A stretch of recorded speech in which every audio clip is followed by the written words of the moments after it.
Good afternoon, welcome to life line. ఈ రోజు మనం లైఫ్ లైన్లో డిస్కస్ చేయబోతున్న ప్రాబ్లం హెర్నియా. రావడానికి కారణాలు ఏంటి, అడ్వాన్స్డ్ ట్రీట్మెంట్స్ ఎలా ఉన్నాయి, ఆల్రెడీ హెర్నియాతో సఫర్ అవుతున్న వాళ్ళు ఎలాంటి జాగ్రత్తలు తీసుకోవాలి, వాళ్ళు ఏం చేయాలి వివరించడానికి మనతో జాయిన్ అవుతున్నారు senior consultant surgical gastroenterology doctor Padasarathi garu. Secunderabad KIMS hospital నుండి మనతో మాట్లాడడానికి టీవీ9 స్టూడియోలో ఉన్నారు. సో ఆయనతో మాట్లాడదాం. మీకు ఎలాంటి డౌట్స్ ఉన్నా స్క్రీన్ మీద కనిపిస్తున్న నెంబర్స్కి కాల్ చేసి డాక్టర్ గారితో మాట్లాడచ్చు. హలో అండి, వెల్కమ్ టు టీవీ9 స్టూడియోస్. ముందుగా హెర్నియా అంటే ఏంటో చెప్పండి. ఇప్పుడు హెర్నియా అంటే మన పొట్ట భాగంలో ఉన్న పేగుల్ని చాలా సేఫ్టీగా పెట్టడానికి ఒక ప్రొటెక్టివ్ కవర్, కండరాలు మజిల్స్తో అయిన ఒక కవర్ ఉంది.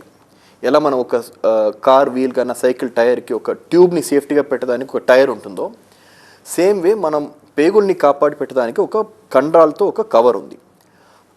ఆ మసిల్ కవర్లో ఎక్కడన్నా వీక్ స్పాట్ అయినప్పుడు ఆ లోపల ఉన్న పేగున్నది ఆ స్పాట్ ద్వారా బయట వచ్చేయచ్చు. సో దాన్ని మనం హెర్నియా అని చెప్తాం. సో ఇప్పుడు మన పాత సైకిల్ టైర్ చూస్తే ఆ టైర్ పాత అయిపోయిన తర్వాత అక్కడ బల్జ్ కనిపిస్తుంది. ఆ సేమ్ వే కండరాలు వీక్ అయినప్పుడు ఆ భాగంలో ఆ వీక్నెస్ వల్ల పేగులు బయట రావడం హెర్నియా అని చెప్తాం. అది అంటే just touching it we can మనం ఫీల్ అయ్యి ఇది హెర్నియా అని డయాగ్నోస్ చేయొచ్చా, అంటే గుర్తించవచ్చా, లేదంటే ఆ పొట్ట పెరిగింది అని అనుకుంటారా? ఎట్లా మామూలుగా మనం పొట్ట పైన చేయి పెట్టేప్పుడు మనకు పేగులు తగలకూడదు. మనకు స్కిన్ తగులుతుంది, ఫ్యాట్ ఉంటుంది, కండరాలు ఉంటుంది, బట్ దాని లోపల ఉన్న పేగులు తగలదు. బట్ హెర్నియా ఉన్న పేషెంట్స్కి ఏమవుతుందంటే ఆ పేగు అనేది లోపల నుండి బయట వచ్చి చర్మం కింద వచ్చేస్తుంది. సో చాలా పెద్ద హెర్నియా ఉన్న పేషెంట్ చూసేటప్పుడు ఆ పేగులు కదలడం కూడా మనం ఫీల్ చేయొచ్చు, చూడొచ్చు. సో చిన్న హెర్నియాగా ఉన్నప్పుడు మనకు తేడా తెలియదు, సో ఒక బల్జ్ లాగా అనిపిస్తుంది. బట్ హెర్నియా సైజ్ చాలా పెరిగినప్పుడు అది వేలు పెడితే ఇంటర్సైన్స్ కూడా మనం ఫీల్ చేయొచ్చు. ఓకే, మరి ఎలా డయాగ్నోస్ చేయాలంటారు? పేషెంట్ ఎప్పుడు డాక్టర్ దగ్గరికి వెళ్తారు? చిన్నగా ఉన్నప్పుడు వాళ్ళు గుర్తించలేకపోతే పెద్దదైపోతే ప్రాబ్లమ్ సివియర్ అవుతుంది కదండి. మోస్ట్ కామన్గా హెర్నియా వచ్చే లొకేషన్స్ కొన్ని ఉంటాయి. సో ఈ అవేర్నెస్ మనకు ఉంటే ఆ ఏరియాలో మనకు ఒక బల్జ్ కనిపించేప్పుడు ఆ హెర్నియా ఉండొచ్చు మన డౌట్ మనకు రావాలి. ఏ భాగంలో హెర్నియా కామన్గా అవుతుంది? నంబర్ 1 బెల్లీ బటన్, బొడ్డు భాగం అన్నది న్యాచురల్గానే మనకు ఒక పొట్టలో ఉన్న ఒక వీక్ స్పాట్. సో దాంట్లో హెర్నియా రావడం చాలా కామన్. సో మామూలుగా చూస్తే బొడ్డు అనేది అంబలికస్ బెల్లీ బటన్ అనేది లోపల ఉండాలి. హెర్నియా ఫామ్ అయినప్పుడు అది బయట బల్జ్ అయ్యి ఒక ఉబ్బులాగా అనిపించవచ్చు. సో ఆ టైప్ అపియరెన్స్ ఏమైనా ఉన్నప్పుడు అది హెర్నియాగా ఉండే ఛాన్స్ ఉంది. అప్పుడు మనం ఒక స్కానింగ్ లేదా ఒక డాక్టర్తో కన్సల్ట్ చేసి అది హెర్నియా ఉందా లేదా అని కనుక్కోవచ్చు.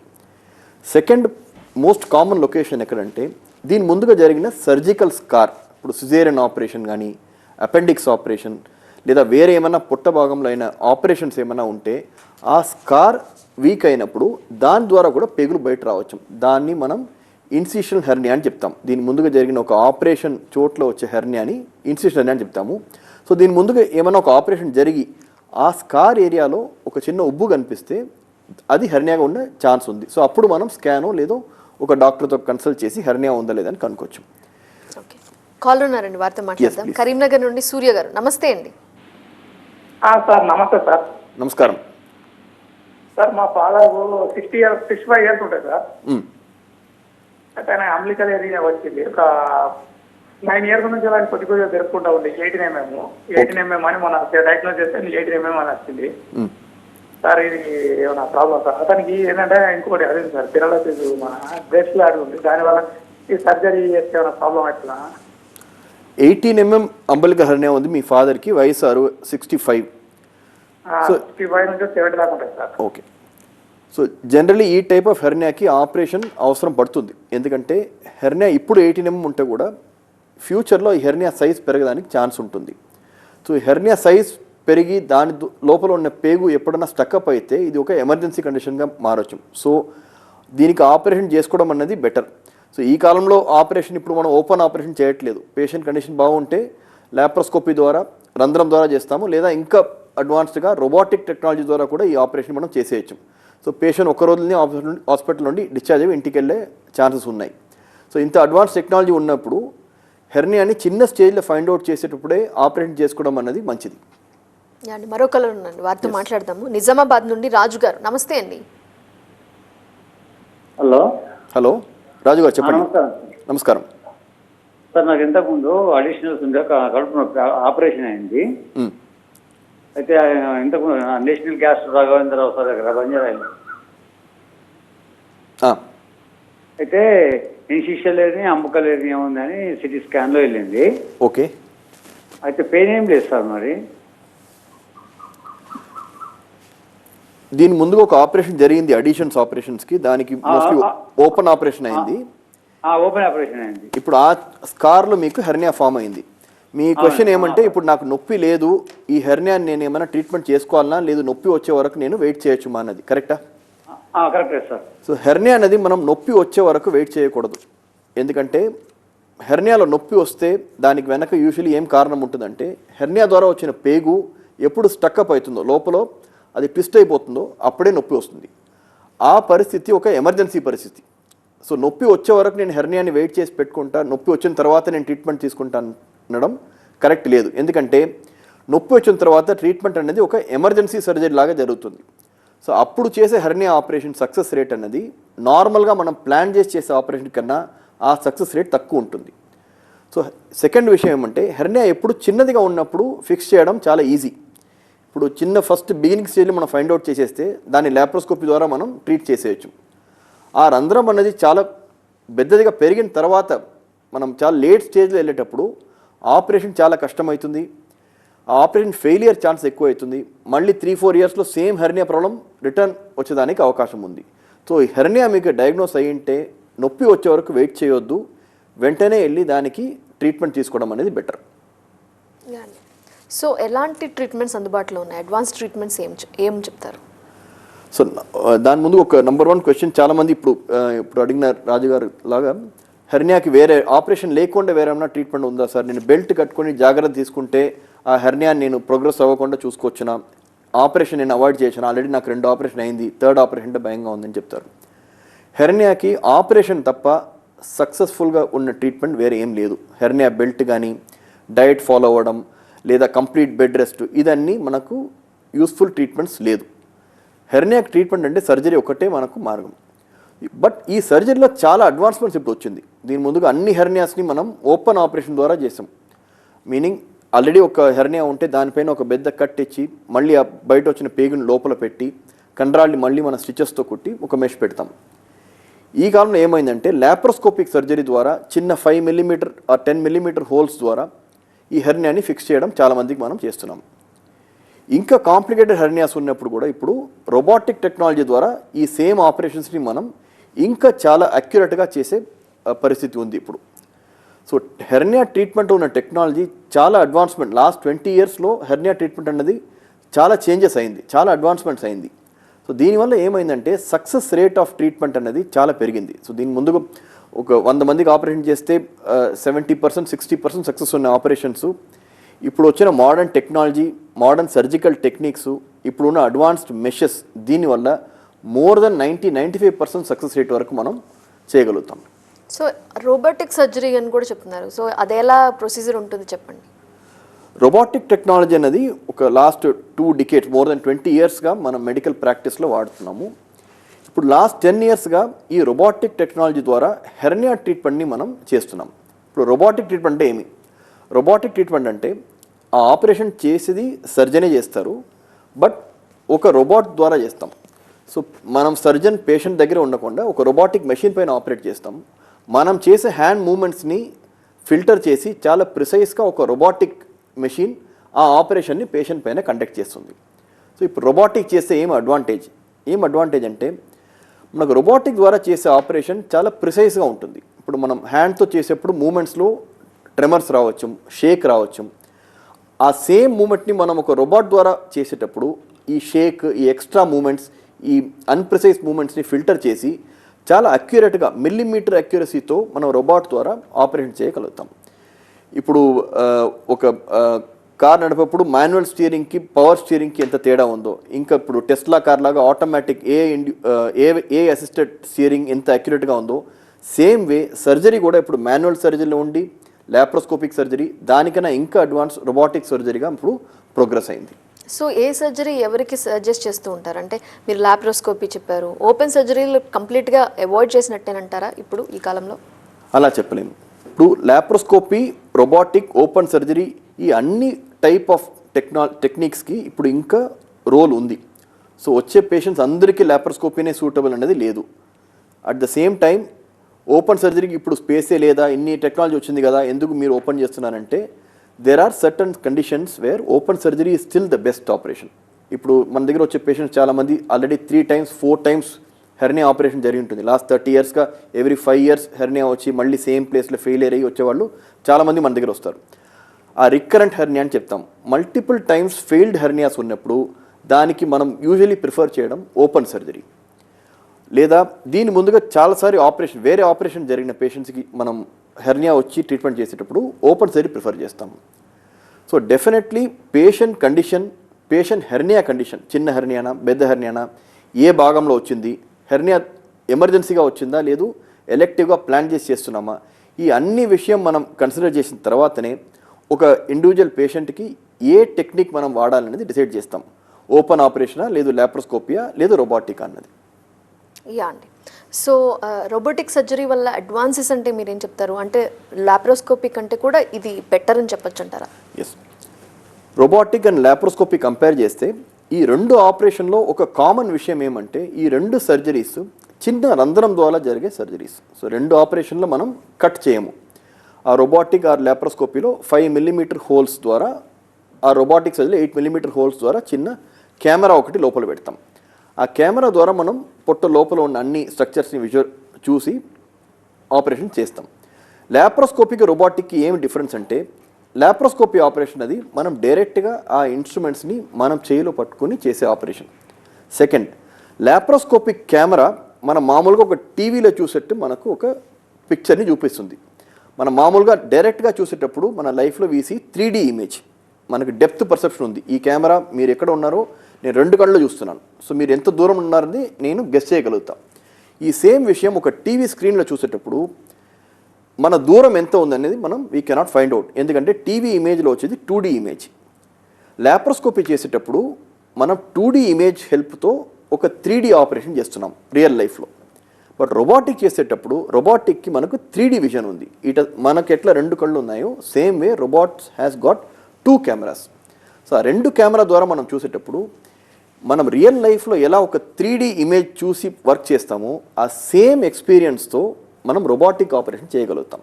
సో దీనివల్ల అడ్వాంటేజ్ ఏమంటే ఒక ఆపరేషన్ ఎంత ఫైన్గా ఎంత అక్యురేట్గా జరగాలనో అది ఎంత క్లారిటీ విజన్ ఉందో దాని ప్రకారమే డిపెండ్ అవుతుంది.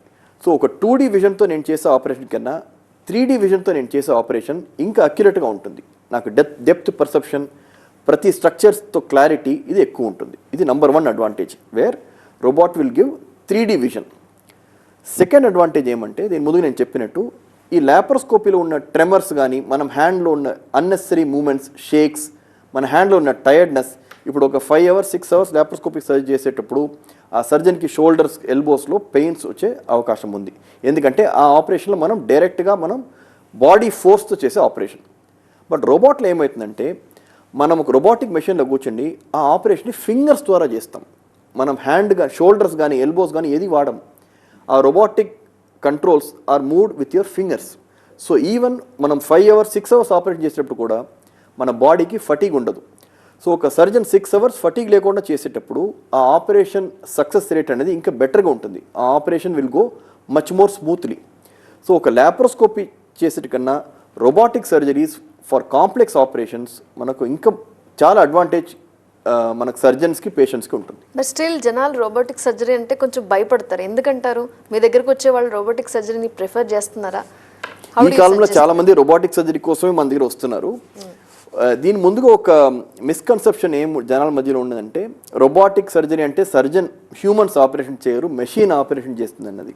అది తప్పు. ఎలా ఒక కార్ని డ్రైవర్ నడిపితేనే కార్ పోతుంది. అది ఎంత మంచి కార్, ఎంత మంచి ఇంజిన్ ఉంటే కూడా ఆ కార్ సేఫ్టీ అనేది డ్రైవర్ పైనే ఉంటుంది. సేమ్ వే ఒక రోబోటిక్ సర్జరీ మంచిగా జరుగుతుందా, సేఫ్ అనేది సర్జన్ కంట్రోల్ పైనే ఉంటుంది. సో రోబోటిక్కి సొంతంగా బ్రెయిన్ లేదు. రోబోట్ ఇండిపెండెంట్గా ఏ మూమెంట్ చేయదు. మనం చేసే మూమెంట్ని ఫిల్టర్ చేసి మనకు ఫటీగ్ లేకుండా, మనకు టైర్డ్నెస్ లేకుండా, మన పైన స్ట్రెస్ లేకుండా ఇంకా బెటర్గా పేషెంట్కి అది ట్రాన్స్మిట్ చేస్తుంది. అది ఒకటే రోబోట్ పని. సెకండ్, మన పేషెంట్ లోపల చూసే ఆ విజన్ని 3D విజన్గా మనకు అది ఇచ్చేస్తుంది. So it is like a helping interface between patient and the doctor. అయితే హెర్నియా సక్సెస్ఫుల్గా ఆపరేషన్ చేసినప్పటికీ అదే ప్లేస్లోనో లేదా పక్కనో మరొక చోట మళ్ళీ ఎందుకు వస్తున్నాయంటారు? వాళ్ళు ఎందుకు ప్రోన్గా ఉంటున్నారు? హెర్నియా రికరెన్స్ అన్నది మనం 100% అవాయిడ్ చేయలేం.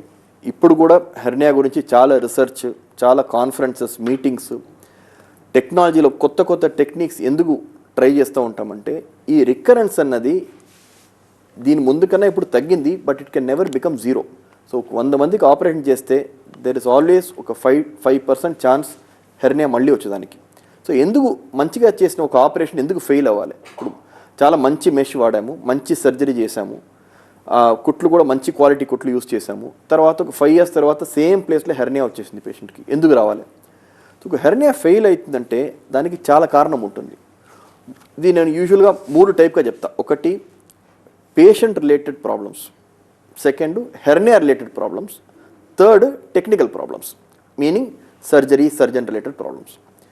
పేషెంట్ రిలేటెడ్ అంటే పేషెంట్ హెల్త్ కండిషన్ ఎలా ఉంది, డయాబెటిక్ పేషెంట్స్, లేదా చాలా ఒబీస్ ఉన్న పేషెంట్స్, లేదా పూర్ న్యూట్రిషన్ అంటే లో ప్రోటీన్ తీసుకుని టిష్యూ క్వాలిటీ, బాడీ కండరాల క్వాలిటీ చాలా వీక్గా ఉన్నవాళ్ళు, మల్టిపుల్ ప్రెగ్నెన్సీస్, ఇదన్నీ అయిన వాళ్ళకు మనం ఎంత స్ట్రాంగ్ స్టిచెస్ ఆర్ మెష్ వాడితే కూడా ఆ న్యాచురల్ ఒరిజినల్ టిష్యూ స్ట్రెంగ్త్ లేదంటే, ఆ కండరాలకి న్యాచురల్గా స్ట్రెంగ్త్ లేదంటే అది ఓవర్ ద ఇయర్స్ అది బ్రేక్ డౌన్ అయ్యే అవకాశం ఉంటుంది. ఆర్ అన్కంట్రోల్ డయాబెటీస్ ఉన్నప్పుడు ఈ షుగర్ వల్ల టిష్యూ స్ట్రెంగ్త్, దాంట్లో ఇన్ఫెక్షన్ వచ్చే అవకాశం ఇదన్నీ పెరుగుతుంది. So patient factors play an important role. Second hernia factors. So ఇప్పుడు ఒక హెర్నియా, చాలా చిన్న హెర్నియాస్ని మనం ఆపరేషన్ చేసేటప్పుడు దాని సక్సెస్ రేట్ అనేది చాలా హై. ఇప్పుడు ఒక 2 cm హెర్నియాకి మనం రిపేర్ చేస్తే ఆల్మోస్ట్ 99% సక్సెస్ రేట్ ఉండొచ్చు. సేమ్ వే ఒక 10 cm నెగ్లెక్టెడ్ హెర్నియా, 10-15 yearsగా ఉన్న హెర్నియాని ఏం చేయకుండా చాలా పెద్దదైన తర్వాత ఎవరైనా ఆపరేషన్కి వచ్చేటప్పుడు ఆ హెర్నియాని మనం రిపేర్ చేస్తే దాంట్లో మళ్ళీ హెర్నియా రికవర్ అయ్యే అవకాశం ఎక్కువ ఉంటుంది. ఎందుకంటే ఆ హోల్ పెద్దది ఉంది కాబట్టి మన స్టిచెస్ ఎంత వేస్తే కూడా it can break down in the future. Third technical factors. Correct operation, good choice of operation, meaning ఏ హెర్నియాకి ఏ ఆపరేషన్ చేయాలి. ఈ హెర్నియాకి లాప్రోస్కోపీ బెటరా, ఎస్. ఈ హెర్నియాకి ఓపెన్ సర్జరీనే బెటరా, కరెక్ట్ ఆపరేషన్ చూస్ చేయాలి. మంచి క్వాలిటీ మెష్ వాడాలి, మంచి సర్జికల్ టెక్నిక్తో చేయాలి. సో ఈ 3 ఫ్యాక్టర్స్ మనకి ఎప్పుడు మంచిగా ఉందో అప్పుడు హెర్నియా సక్సెస్ అని చాలా బాగుంటుంది. మంచి పేషెంట్, గుడ్ హెల్తీ పేషెంట్, చిన్న hernia, good surgical technique, good choice of mesh, good choice of sutures, good techniques, good surgeon, ఇదన్నీ కాంబినేషన్ ఉన్నప్పుడు success rate is very high. దీంట్లో ఏదన్నా ఒక్క ఫ్యాక్టర్లో మనకు ప్రాబ్లం ఉన్నప్పుడు ఆ success rate will start coming down.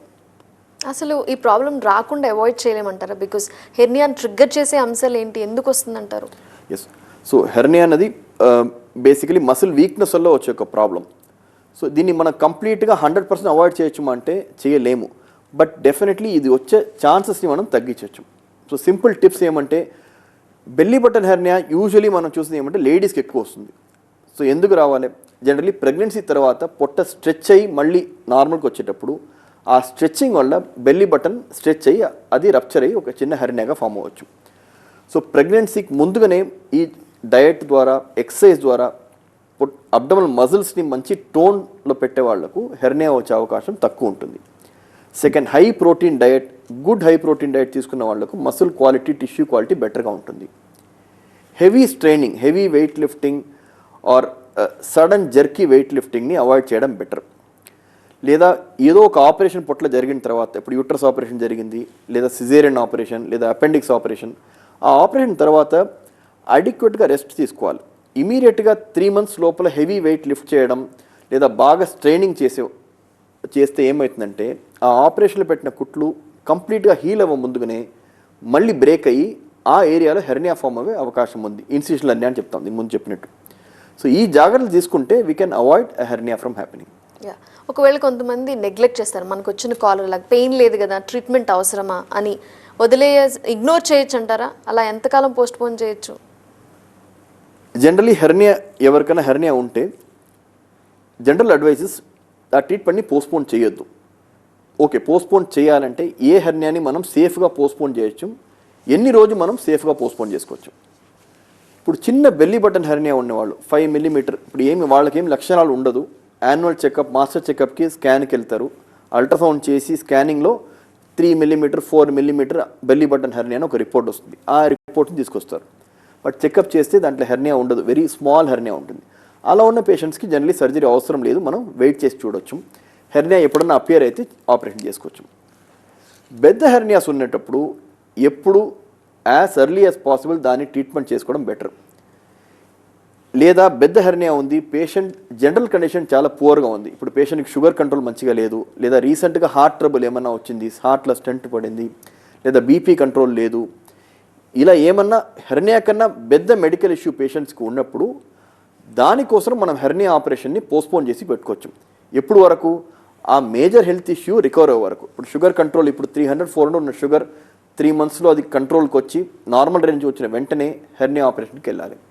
లేదా హార్ట్లో ఏమైనా ఇబ్బంది వచ్చి దానికి స్టెంట్ పడిందా, ఎప్పుడు హార్ట్ ఫంక్షన్ మళ్ళీ నార్మల్ రేంజ్కి వస్తుందో వెంటనే నెక్స్ట్ ప్రయారిటీగా హెర్నియా ఆపరేషన్ చేసుకోవడం బెటర్. లేదు ఈ హెర్నియా నొప్పి వచ్చే వరకు నేను వెయిట్ చేస్తా, కాంప్లికేషన్ వచ్చినాక చూసుకుంటాం అనేది రాంగ్ అప్రోచ్. ఎందుకంటే కాంప్లికేటెడ్ హెర్నియాస్కి మనం ఆపరేషన్ చేసేటప్పుడు సక్సెస్ రేట్ చాలా తక్కువ ఉంటుంది. ఆల్మోస్ట్ 50-60% సక్సెస్ రేటే ఉంటుంది. మీనింగ్ 100 మందికి మనం ఎమర్జెన్సీలో ఆపరేషన్ చేస్తే 30-40 మెంబర్స్కి మళ్ళీ హెర్నియా వచ్చే అవకాశం ఉంది. ఎందుకు? ఫస్ట్ ఆఫ్ ఆల్ ఎమర్జెన్సీలు చేసేటప్పుడు హెర్నియా ఆపరేషన్లో ఇన్ఫెక్షన్ వచ్చే ఛాన్సెస్ ఎక్కువ ఉంటుంది. సెకండ్, నైట్ టైం ఎమర్జెన్సీగా ఆపరేషన్ చేసేటప్పుడు చాలాసారి మనం మెష్ పెట్టే పరిస్థితి ఉండదు. ఎందుకంటే పేగులు ఆల్రెడీ స్టక్అప్ అయి ఉంటుంది, దాంట్లో ఆల్రెడీ ఇన్ఫెక్షన్ సెట్ అయి ఉంటుంది. ఆ పరిస్థితిలో మెష్ లేకుండానే హెర్నియా రిపేర్ చేసే ఒక సిచ్యువేషన్ రావచ్చు. మెష్ లేకుండా ఒక పెద్ద హెర్నియాని రిపేర్ చేస్తే దాంట్లో failure chance are very high. Second, recovery period చాలా లాంగ్ ఉంటుంది. ఎమర్జెన్సీ హెర్నియాగా చేసేటప్పుడు పేషెంట్ రికవరీ అండ్ క్యూర్ అన్నది చాలా ప్రొలాంగ్డ్ పీరియడ్ ఉంటుంది. సో ఈ కారణం వల్ల హెర్నియాని ఎప్పుడు అది నొప్పి వచ్చిన తర్వాత లేదా కాంప్లికేట్ అయిన తర్వాత చేసుకున్నాం ప్లాన్ చేయడం అనేది ఎప్పుడు తప్పు. దాన్ని ఎలెక్టివ్గా before it creates trouble we have to cure it. ట్రీట్మెంట్కి అసలు వెళ్ళకపోతే ఎలాంటి కాంప్లికేషన్స్ ఉంటాయంటారు? సో మెయిన్లీ ఇప్పుడు నేను చెప్పిన హెర్నియా అంటే పేగులు ఒక రంధ్రం ద్వారా బయట రావడమే హెర్నియా. సో దానివల్ల ఏమి కాంప్లికేషన్ జరగచ్చు? బయట వచ్చిన పేగు అన్నది ఆ హోల్లో స్టక్అప్ అయి ట్విస్ట్ అయిపోవచ్చు. సో మామూలుగా హెర్నియా పేషెంట్ ఏం చెప్తారంటే, నేను నిలబడి వాక్ చేసేటప్పుడు దగ్గేప్పుడు ఒక ఉబ్బు నా బొడ్డు ద్వారా ఒక చిన్న ఉబ్బు వస్తుంది, నేను పడుకుంటే అది లోపల వెళ్ళిపోతుంది. అది బేసికలీ ఇంటెస్టైన్స్ బయట రావడం మళ్ళీ లోపల వెళ్ళిపోవడం. ఇప్పుడు బయట వచ్చిన ఇంటెస్టైన్ అక్కడ స్టక్అప్ అయితే ఇంటెస్టైన్కి బ్లడ్ సప్లై కట్ ఆఫ్ అయిపోతుంది. ఆ ఇంటెస్టైన్లో మూమెంట్ ఉండదు. సో పేషెంట్కి సడన్గా నొప్పి రావడం, ఆ ఇంటెస్టైన్ ఎట్లా ఒక వాటర్ హోస్ని మనం ట్విస్ట్ చేసి పట్టుకుంటే దాంట్లో వాటర్ ఫ్లో ఉండదు, ఇంటెస్టైన్ అక్కడ ట్విస్ట్ అయిపోతే పేషెంట్స్కి మళ్ళీ ఫుడ్ ఫ్లో ఉండదు, మళ్ళీ రిటర్న్ వచ్చి వాళ్ళకు పొట్ట నొప్పి వామిటింగ్ అని స్టార్ట్ అవుతుంది. ఇది ఇనీషియల్ స్టేజ్. దీన్ని ఇగ్నోర్ చేసి నిర్లక్ష్యం చేసి ఇంకా 24-48 hours వెయిట్ చేసినప్పుడు ఏమవుతుందంటే ఆ ఇంటెస్టైన్స్ చాలా టైట్గా దాంట్లో జామ్ అయిపోయి ఆ ఇంటెస్టైన్కి ఉన్న బ్లడ్ సప్లై కట్ ఆఫ్ అయ్యి ఇంటెస్టైన్స్ కుళ్ళిపోవడం, ఇంటెస్టైనల్ గ్యాంగ్రీన్ అని చెప్తాం, అది జరగచ్చు. సో అది జరిగినప్పుడు it becomes a life threatening problem. ఒక simple hernia issue can suddenly change into a life threatening serious issue. So it is one of the most dreaded complication. Third problem ఏమంటే loss of domain చెప్తాం. Meaning ఒక hernia ఇక్కడ form అయిన తర్వాత చాలా సంవత్సరంగా దాన్ని నెగ్లెక్ట్ చేసేటప్పుడు చాలా ఇంటెస్టైన్స్ బయట వచ్చి పొట్ట భాగం లోపల ఏమి లేకుండా అన్ని ఇంటెస్టైన్ పొట్టకి బయట ఉండే ఛాన్సెస్ ఉన్నాయి. అలా ఉన్నప్పుడు ఇంటెస్టైనల్ ఫంక్షన్స్, డైజెషన్ ఇది అన్నీ ఎఫెక్ట్ అయ్యే అవకాశం కూడా ఉంది. So these are the major complications of hernia. ఒకసారి ఆపరేషన్ చేసిన తర్వాత మెష్ వేసిన తర్వాత ఆ పర్సన్ ఎక్సర్సైజ్ చేయొచ్చు అంటారు. మీరు అన్నారు అబ్డోమన్ ఫిట్గా ఉంచుకుంటే బెటర్ అసలు రాదు అని. వాళ్ళు అబ్డోమన్ ఎక్సర్సైజ్ చేయొచ్చు అంటారా? Very good question. ఇది చాలా పేషెంట్స్ కూడా అడుగుతారు. ఒకసారి హెర్నియా ఆపరేషన్ అయితే నేను హెవీ వర్క్ ఏం చేయకూడదు, చేస్తే మళ్ళీ హెర్నియా వచ్చేస్తుంది నా భయంలో నేను 3 yearsగా ఏం చేయలేదు సార్ అని. అది కరెక్ట్ కాదు. ఒక హెర్నియా ఆపరేషన్ చేసిన తర్వాత ఒక పర్టికులర్ పీరియడ్ వరకు మనం సర్టన్ రెస్ట్రిక్షన్స్ చెప్తాం. That will change from A type of hernia, belly button hernia చేసామా, లేదు గ్రాయిన్ హెర్నియా చేసామా, లేదు దీని ముందుగా జరిగిన ఇన్సిషనల్ హెర్నియా చేసామా. జనరల్ అడ్వైస్ ఏమంటే ఒక 3 months వరకు పేషెంట్ని హెవీ వెయిట్స్ ఏమి లిఫ్ట్ చేయకుండా చెప్తాం. హెవీ వెయిట్స్ అంటే సూట్ కేస్ కానీ వాటర్ బకెట్, ఇంట్లో ఫర్నిచర్ మూవ్మెంట్ అది చేయకూడదు. జిమ్కి వెళ్ళొచ్చు 1 month తర్వాత జిమ్కి వెళ్ళొచ్చు, బట్ హెవీ వెయిట్ లిఫ్టింగ్ చేయకూడదు. ట్రెడ్మిల్ కానీ వాకింగ్, యోగాసన, స్ట్రెచ్చింగ్ ఎక్సర్సైజ్ చేయొచ్చు. Weight lifting and body building sort of exercise 3 months తర్వాత చేయొచ్చు. ఇన్ఫ్యాక్ట్ హెర్నియా ఆపరేషన్ చేసిన అన్ని పేషెంట్స్ ఏదో ఒక టైప్ ఆఫ్ ఎక్సర్సైజ్ చేసి వాళ్ళ జనరల్ మసిల్ పవర్ని మంచిగా పెట్టుకోవాలి. ఎందుకంటే ఈ మెష్ అనేది life long it will not protect. It is basically your own tissue. మనం ఓన్ కండరాల్లో ఎంత పవర్ ఉందో that is your life long investment. Mesh అనేది ఒక ఎక్స్ట్రా ప్రొటెక్షన్. నాకు మెష్ ఉంది కదా అని మనం ఏ ఎక్సర్సైజ్ చేయకుండా మజిల్స్ పైన డయట్ పైన ఫోకస్ చేయకుండా ఉంటే ఆ మెష్ అనేది ఒక పర్టికులర్ స్టేజ్ తర్వాత దానికి స్ట్రెంగ్త్ ఉండదు, hernia will come back again. So invest on your muscle, invest on your health. Yes, thank you అండి. హెర్నియా ఎంత సివియారిటీ ఉంటుంది, ట్రీట్మెంట్ తీసుకోకపోతే ఎలాంటి అడ్వాన్స్ ట్రీట్మెంట్స్ ఉన్నాయి, తర్వాత వాళ్ళు ఎక్సర్సైజ్ చేయడం ఎంత ఇంపార్టెంట్, ఎలాంటి జాగ్రత్తలు తీసుకోవాలి మాకు వివరించినందుకు థ్యాంక్ యూ అండి. సో ఇది వాళ్ళ లైఫ్ లైన్. చూస్తూనే ఉండండి TV9.